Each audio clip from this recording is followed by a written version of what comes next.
ओम नमः शिवाय। मैं शिवानी चक्रवर्ती अपने channel Bong Kalinga food tales में आप सबका स्वागत करती हूँ। महाशिवरात्रि के ऊपर जो हमारी सीरीज चल रही है, उस सीरीज के आज के एपिसोड में हम जिस शिव धाम के बारे में बात करने वाले हैं वो है उड़ीसा का एक बहुत ही प्रमुख शिव धाम आरोडी का आखंडोली मणिपीठ। और वहाँ पर बाबा आखंडोली मणि जी की पूजा होती है और उनके बारे में हम बात करेंगे। और वो प्रमुख शिव धामों में से दूसरे शिव धाम है उड़ीसा में, जो बहुत पॉपुलर है, लोगों को बहुत आस्था है उन पर। तो चलिए बात करते हैं प्रभु श्री अखंडल मणि के बारे में। पुण्यतोया बैतरणी और शालंदी दोनों नदी के जो मिलन स्थल है, वहाँ पर ये ग्राम है आरडी। ये भद्रक डिस्ट्रिक्ट में आता है और ये कनिका राजा के अंडर में है। ये जो मंदिर जहाँ पे खड़ा है ये कनिका राज परिवार के अंडर में है। और पूरी गजपति जी को छोड़ दें तो अगर दूसरे सबसे पावरफुल राजघराना है वो कनिका राजघराना है और ये भद्रक डिस्ट्रिक्ट में आता है, जैसा मैंने कहा। और इस जगह का नाम आरोडी रखने के पीछे एक कहानी है। ये मंदिर 370 साल पहले बना था।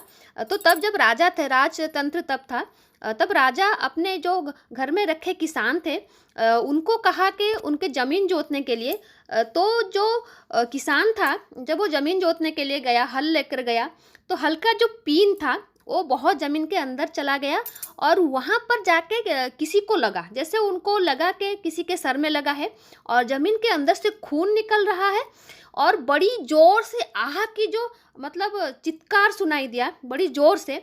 और जो चिल्लाने को, बहुत ज़ोर से चिल्लाने को उड़ीसा में रौड़ी बोलते हैं, उसको उड़िया में रौड़ी बोलते हैं। तो आह की जो रौड़ी निकली तो उसी नाम से ये जगह का नाम हो गया आरोडी। तो किसान जब हल जोत रहा था तो उसके साथ जब इंसिडेंट हुआ, किसी के सर पे लगा, खून निकल रहा था, तो भाग के राजा के पास आया और राजा जी को सब कुछ बताने लगा।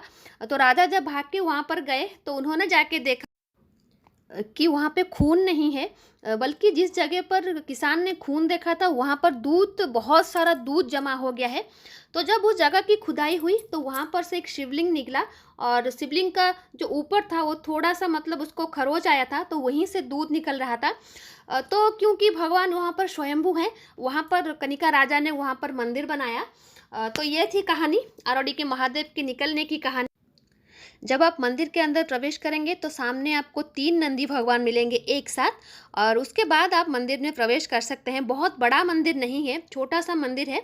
और उसके बाद गर्भगृह के अंदर भगवान की वहाँ पर पूजा होगी और गर्भगृह बहुत ज़्यादा बड़ा है। और ये है आरडी भगवान का शिवलिंग, ये देखिए। और भगवान का यहाँ पर एक वेश होता है जिसको बोलते हैं बड़ो श्रृंगार वेश। ये मंदिर की तरफ से भी होता है और लोगों की मन्नत को पूरा करने के लिए भी बड़ो श्रृंगार वेश होता है। ये देखिए, ये है भगवान का बड़ो श्रृंगार वेश। और भगवान की जो तस्वीरें मिलती हैं बाहर वो इसी रूप में मिलती हैं और लोग अखंडल मणि को इसी रूप में जानते हैं, शिवलिंग के रूप में नहीं जानते हैं, इसी रूप में जानते हैं। लोग मन्नत मांगते हैं, जब मन्नत पूरा होती है तो भगवान का बड़ श्रृंगार वेश वो करते हैं। मंदिर की तरफ से भी बड़ श्रृंगार वेश होता है। महाशिवरात्रि के दिन भी बड़ श्रृंगार वेश होगा। और यहाँ पर भगवान का एक पादुका कुंड है जहाँ पर भगवान को जो डेली दूध का अभिषेक किया जाता है, वो जो दूध जमा होता है उसमें कहते हैं कि बहुत ज़्यादा रोग प्रतिशोधक शक्ति है, इम्यूनिटी है, और उसको पीने से रोग ठीक हो जाते हैं। और उसको लेने के लिए भी यहाँ पर बहुत सारे लोग आते हैं।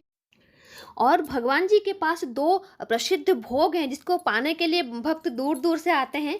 एक होता है घर्षण भोग, बहुत ही फेमस है, और दूसरा है भगवान जी का बड़ो भोग। मैं 2 भोग बनाऊंगी, लेकिन एक वीडियो में मैं नहीं बना रही हूँ क्योंकि वीडियो लंबा हो जाएगा। इस वीडियो में मैं एक बनाऊंगी और मेरे नेक्स्ट वीडियो जो शाम को आएगी वहाँ पर मैं दूसरा भोग की रेसिपी डालूंगी। आई होप ये भोग आपको अच्छा लगेगा। और यहाँ पर एक पुष्करिणी है मंदिर के सामने, उसको बोलते हैं शिव गंगा। और इस पानी से भगवान जी की सारी दिनचर्या होती है, सारे काम होते हैं। और यहाँ पर बच्चे मुंडन करवाने के लिए आते हैं।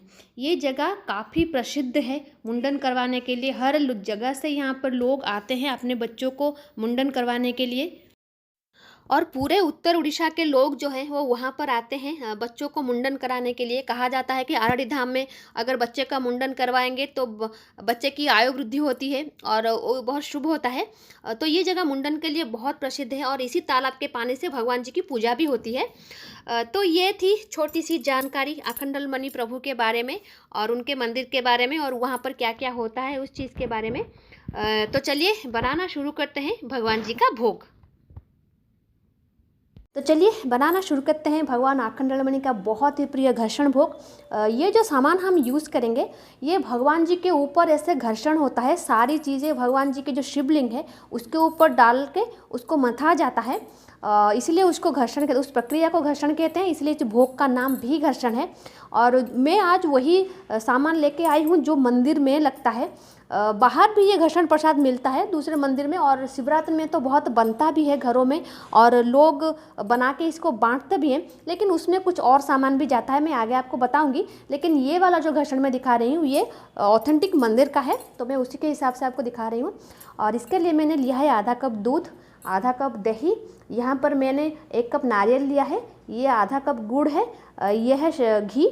घी तो वैसे मंदिर में बहुत जाता है लेकिन यहाँ पर आप अपने हिसाब से यूज़ कर सकते हैं, और शहद और केला, ये सातों चीज़ें मंदिर में भगवान को अर्पण किए जाते हैं, या तो मंदिर की तरफ से दिए जाते हैं या फिर भक्तजन जो होते हैं वो लेके जाते हैं अपने साथ। तो ये भगवान के ऊपर सब डाल के उसको घर्षण किया जाता है, मतलब जो प्रोसेस है रगड़ने का शिवलिंग के ऊपर उसको घर्षण कहते हैं। तो अभी हमें क्या करना है, सबसे पहले ये जो कच्चा दूध है उसमें हम ये केले को डालेंगे। मैं यहाँ पर 4 केला यूज़ कर रही हूँ, और उसके बाद हम इसमें डालेंगे नारियल,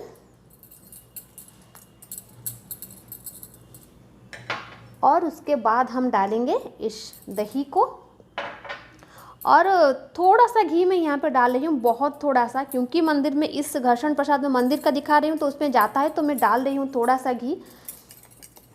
और हम इसमें डालेंगे शहद। शहद मैं यहाँ पर 1 बड़ा चम्मच डाल रही हूँ। ये सारी चीज़ें भगवान जी को महाशिवरात्रि के दिन अर्पित किए जाते हैं, ये सारा चीज़ भगवान जी को दिया जाता है और ये सारे चीज़ भगवान के फेवरेट हैं। और इसके बाद हम डालेंगे इसमें गुड़।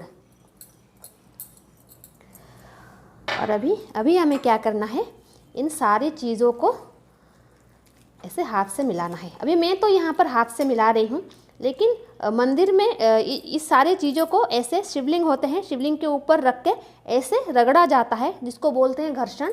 तो उसी प्रोसेस के अनुसार इसका नाम हुआ है घर्षण। तो और ये बहुत ही फेवरेट प्रसाद है महादेव का। और जैसा मैंने कहा कि महाशिवरात्रि के दिन बहुत सारे लोग बना के इसको बांटते हैं, उसको पोणा बोलते हैं, घर्षण पोणा। तो उसमें क्या होता है ना, उसमें कुछ मसाले जाते हैं, जैसे इलायची और काली मिर्च, उसका पाउडर बना के डालते हैं, और छेना जाता है। उड़ीसा में तो दही का छेना जाता है, और कुछ लोग दूध का छेना डालते हैं, लेकिन दूध का छेना बहुत कम डाला जाता है, दही का छेना बहुत ज़्यादा डाला जाता है, क्योंकि जो पन्ना होता है और उसमें गांजा भी होता है। महाशिवरात्रि के दिन जो पन्ना होता है उसमें गांजा होता है, तो वो बड़ा स्पेशल पन्ना होता है। ये सारी चीज़ें उसमें जाती हैं, और जो एक्स्ट्रा आड़ होता है उसमें वो होता है छेना और मसाला। क्योंकि मंदिर में जो ये गोघर्षण हम बना रहे हैं इसमें मसाले नहीं जाते, तो मैं नहीं डाल रही हूँ, लेकिन मैं बना रही हूँ। अगर आप बनाना चाहें महाशिवरात्रि के दिन उस पन्ने को, तो आप उसमें काली मिर्च, इलायची का पाउडर और छेना इसमें डाल सकते हैं। गुड़ डालने से इसका जो मतलब सुगंध होता है बहुत ही ज़्यादा अच्छा होता है, और टेस्ट तो लाजवाब होता है। अगर आप कभी आना चाहें उड़ीसा के परिभ्रमण में, तो आरडी का महादेव मंदिर आप ज़रूर जाएं और वहाँ पर ये घर्षण प्रसाद ज़रूर खाएं, तब आपको पता चलेगा भगवान जी की महिमा और ये प्रसाद कितना स्वादिष्ट है। तो अब देखिए हमारा जो घर्षण प्रसाद है ये बन के तैयार हो चुका है। तो ये देखिए, ये जो घर्षण महाप्रसाद है ये बनके तैयार है। आई होप ये भोग आपको अच्छी लगी होगी, और आप चाहें तो इसको महाशिवरात्रि के दिन पन्ना बना के आप पी भी सकते हैं। अगर आप निर्जला नहीं करते हैं व्रत तो हम कल महाशिवरात्रि है, हम कोई और वीडियो लेकर आएंगे आपको, और एक छोटा सा भजन भी आपके साथ शेयर करेंगे। आई होप वो भजन आपको अच्छा लगेगा। तो आज के लिए इतना ही। घर में रहिए, स्वस्थ रहिए। जय जगन्नाथ, जय माँ काली, हर हर महादेव।